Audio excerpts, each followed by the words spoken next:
Is Heart Health Month, and those leftover heart-shaped Valentine chocolates, yeah, we all love them. They might still be calling your name, but you might want to think twice about eating those sugary treats. Joining us live is Dr. Imran Ali to explain cardio-metabolic syndrome and what it really means for your heart and your overall health. Hi. Great to have you on the show, Dr. Ali. So yes. This is a whole new way of thinking. Right. We always thought about cardio-metabolic syndrome, but now we got cardio-kidney-metabolic syndrome. We need to have good kidney health to have good heart health. The kidneys actually regulate your blood pressure. Really? So if the kidneys are not getting enough blood flow, they secrete a hormone which increases your blood pressure. And if it is not in balance, that can prolong cardiac events.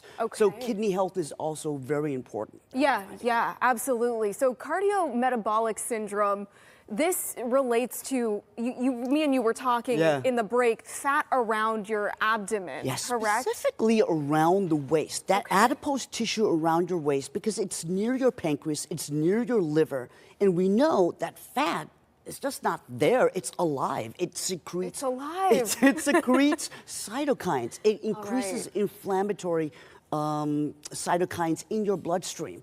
Also, it can affect your pancreas' ability to use insulin properly. So you get these insulin spikes, and that can exacerbate diabetes. In some studies, in the Journal of American Medical Association, they showed that this kind of waist fat can increase your risk of developing pre-diabetes, and that can affect your blood vessels, your blood vessel health, and eventually also your heart health. Okay, doctor, but it's not just the fat around your stomach, it's sometimes swollen legs as well, which can be a strong indicator of heart disease. So heart failure is when the heart doesn't pump effectively. So we have the heart that pumps the blood to our body, and if the heart is weak, it has a low ejection fraction. That's a fancy word for telling us how much squeeze your heart has. Your cardiologist will do an ultrasound or an echocardiogram to measure that. And if it's really low, that means the blood flow is not good, and the blood just pools in areas like your legs or in the back, in other places.